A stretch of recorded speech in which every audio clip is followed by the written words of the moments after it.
Hi, how are you guys? I hope you're doing well. Okay, so I want to talk about today something I haven't talked about in a while regarding orofacial myofunctional habits, behaviors, things like that. So, do you have somebody in your life that is constantly chewing things? Straws, coffee stirrers, the lids of bottles, pens, pencils, somebody that's always got to have something in their mouth. Maybe they chew their fingernails. Maybe they just do this all the time. You know, and they may not chew it, but that's something in there. How about sunglasses? And they're doing this all the time. There are any number of things that I can think of off the top of my head, and I have one of these people in my house. So he used to suck his thumb. He chews on something all the time. He chews on bottle top lids, which, you know, a cap of a bottle, but he will chew that up and not just make, I'm talking about like can split it apart and make something lift up. This is a classic sign of somebody who is struggling breathing through their nose. They also, what they're doing is that they're looking for some type of oral stimulation because their body knows and their genes know they want to express some growth in their mouth regarding their jaw size, their palate width and height, and make that nice round U-shape versus a V-shaped arch. And that's supposed to be somewhat, not flat, but somewhat flat within the mouth. That's a person that they're struggling with that all the time. And notice that whenever you're chewing on something, your mouth is never closed. Your lips are never sealed. And so that chewing, how about they're sensitive to textures in their food?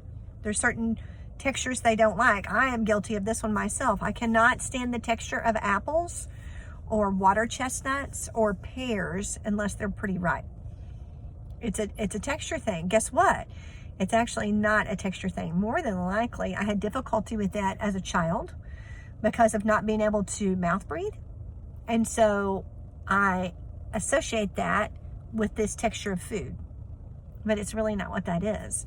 How about as we come here to the holidays and we've turned on the heaters now, or at least we have here, turned on the heaters in our house who are struggling with congestion. And they always say, oh, it's the ragweed. Oh, it's the mountain cedar.